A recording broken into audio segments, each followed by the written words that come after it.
Hello everyone, this is the Nanjing Road Street in Shanghai. Let's take a walk on it. This is mid-April. This is a windy but warm day. I'm narrating the tour now in early May. In hindsight, there's actually a colder period in late April. Just now there's a man in t-shirt. It seems in the end of each season, there's a powerful signal of the next one, that people just presume that they're already in the depths of the next season. A confusion on what to wear that easily makes people sick, as the ensuing tug-of-war of the two seasons usually takes longer than people expect. So, in the season-changing periods, keep vigilance to the fluctuating temperatures and respond responsibly in regard to clothing.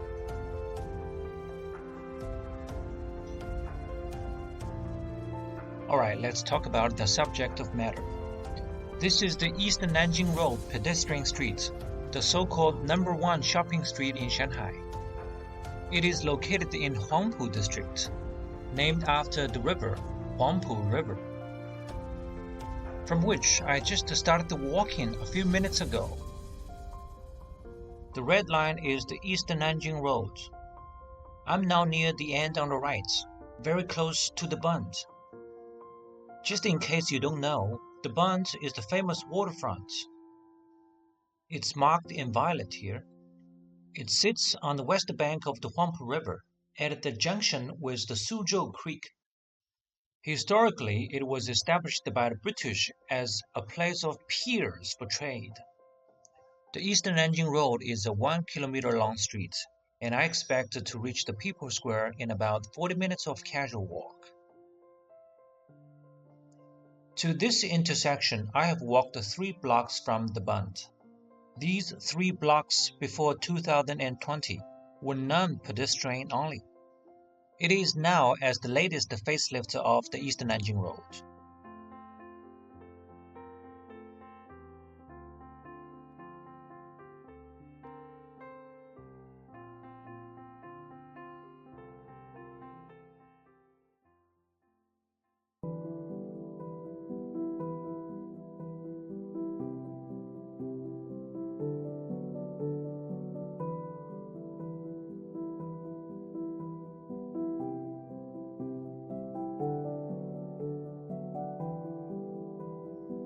From this place on, I'm getting into the Eastern Nanjing Road that was converted into the pedestrian-only street in the year 1999. This is the tram-fashioned vehicle for which people can pay 10 yuan to go through the Nanjing Road instead of walking. I remember it was only 5 yuan a few years ago. In old days, there were trams running here.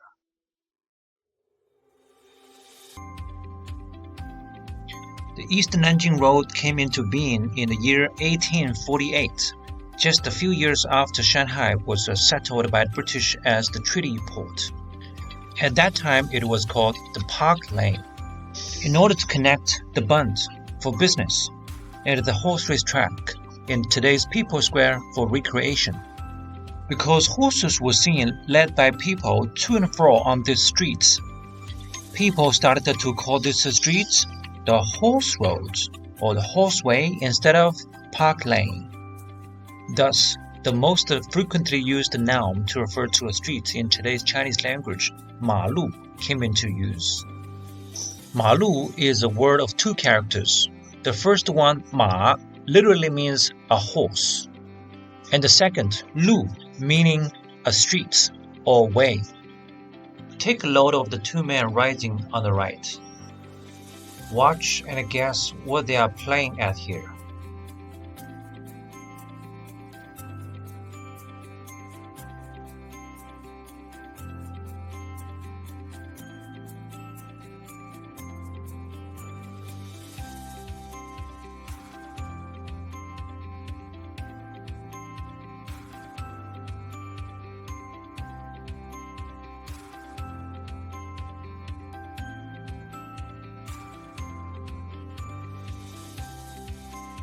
The three foreigners are being tagged by the man in cap, together with the other two men and some more down the streets, specially targeting at foreigners for shopping of knockoff luxury brands.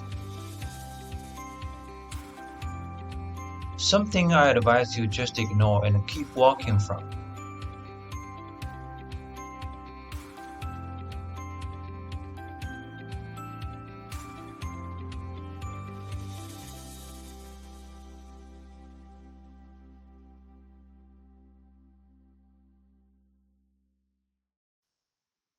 As a century-old commercial street, Nanjing Road garners most of the famous domestic and local brands and stores in retail, especially those time-honored ones who usually claim they were established over 100 years ago. There is a wide scope of products involved. To name just a few ones with the most noticeable long-standing neon-lit advertisement boards, such as timepieces, cutlery, and opticians, food, and pharmaceuticals, etc. There is no prize for you to guess that there are also many restaurants, hotels, and department stores, plus a good number of clothing shops of both the Chinese and international brands.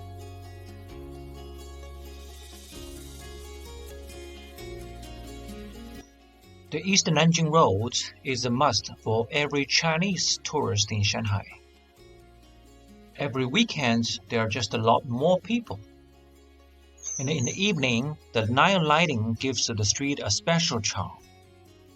The most exhilarating scene is seen in a public holiday, such as the National Day holiday with 7-day break in a row, between October the 1st and October the 7th. The other holiday in the same scale is the Chinese New Year or the Spring Festival. Having a 7-day holiday sounds like a blast. Now there are two, plus some smaller holidays with a 3-day break for each. And here's the interesting part.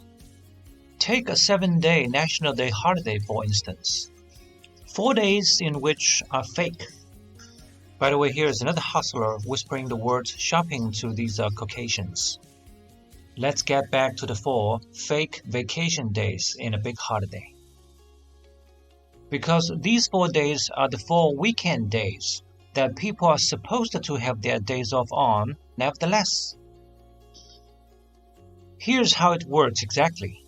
When you have a 7-day holiday, 2 days of a whole natural weekend is already in. Now we've got 5 days with the 3 real days off. Now pick 1 day each of the 2 weekends, respectively prior to and after the holiday, to make it 7 from 5. That means people have to work 6 days instead of 5 days in the week before the holiday and the week after. When the same thing applies to a 3-day holiday, there's just 1 real day off, although they don't always stick it with the weekend if it floats somehow a bit far from the weekend, like on a Wednesday. Although this is no rocket science for one to figure out what's really in the deal. People are just used to copying and pasting the words. 3-day little big holiday and 7-day golden week holiday, which indeed sounds and makes believe better. I'm now walking past a big store on my right side. This is the Shanghai #1 dispensary, actually a drugstore, in 3 stories, for traditional Chinese medicine in the first floor and the other 2 floors respectively for Western medicine and medical apparatuses. There are some other #1 stores here on Nanjing Road, such as the #1 food store and the #1 department store. #1 here is symbolic of multi-year trustworthy state-owned business from 1950s, after the Communist Party took over.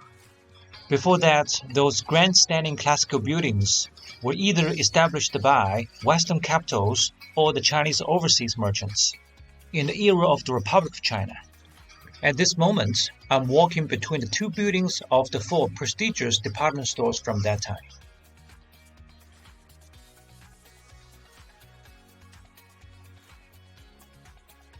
It's interesting to see how many Chinese people are still wearing a mask in the streets with a lot of space between people.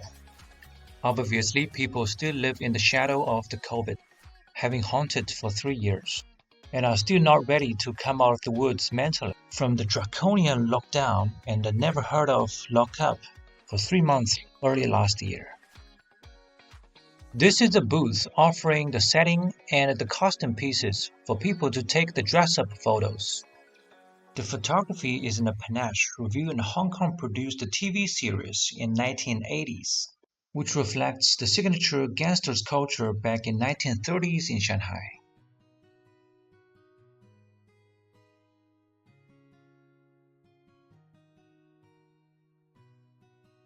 Certain parts of the Eastern Nanjing Road can bulge at the seams in a major public holiday such as the National Day holiday or on the New Year's Eve, when crowds go to the barns for the New Year celebration.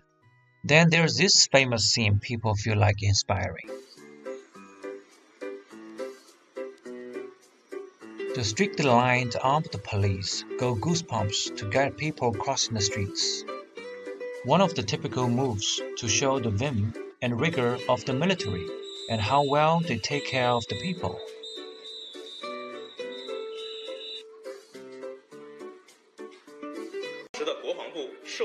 And there's this called the Good Aids Company on Nanjing Road. As part of the image building for the PLA, the People's Liberation Army, since they took over Shanghai in 1949, there has been the Eighth Company of soldiers who always integrate with the people well and help them to do a lot of practical things. It is said that on the 10th and the 20th day of each month, the soldiers will appear in the streets with kits that they themselves call the heirlooms to help people do the hairdressing and the mending of different items, in addition to seeing and helping those needy old.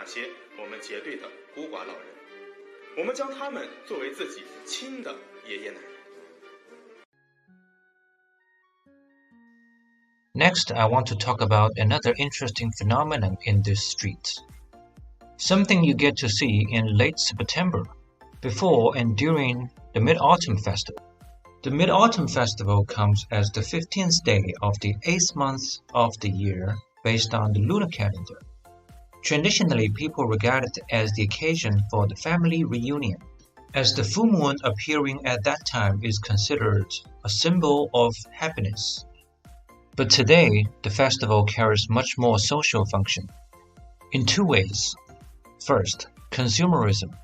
This is a typical scene you see on this street during the Mid-Autumn Festival that is just a few days apart from the National Day holiday. A long queue, but not alone. There are usually 7 long queues like this, each in front of a famous food store that are either funded or owned by the state, with no exception. Those queues on average take about 2 to 3 hours for one to get what they want. Although the Nanjing Road sees people from all over China, the folks in the queues are primarily Shanghai natives, and retired old people in particular. Now you should really wonder what they are queuing for. It's those hot mooncakes, typically with minced pork filling, but now there's a variety of fillings available, in motley names and all to the fact of being gimmicky. Being told and reminded that the pork-filled hot mooncakes can be bought any time of the year, and the new varieties of the year also easily buyable shortly after the festival. They still don't regret being in the line, even a few times during the festival season. Now you must have been wondering another big why. The most practical reason being that during the Mid-Autumn Festival, the state-owned and state-funded companies, institutions, and public offices usually give their workers a benefit in the form of the coupon of mooncakes, in this case mainly the room temperature sweet mooncakes, however in parts also of the hot mooncake. So when people all come about the same time with their coupons to redeem, you just see the long lines in front of those state-affiliated food shops. But there are also reasons other than that. Chinese typically like to jump on the bandwagon, meaning do what other people are doing, so that you don't lose your face and get a fair share of the luck of the fine meanings of the Mid-Autumn Festival. Plus that Shanghai families today are particular in using the mooncakes in nice packages, perhaps with some other delicate things, to give as gifts to those who they find they need to oil the wheels with. This is called keeping 关系, the relationship, at the core of one's success in a society. Thus, this is the second point I want to make in explaining the long queues in Nanjing Road for mooncakes, in addition to consumerism. Now I have walked through the entire Eastern Nanjing Road pedestrian streets, from the Bund now to the People's Square. Thanks for watching. I'll see you next time.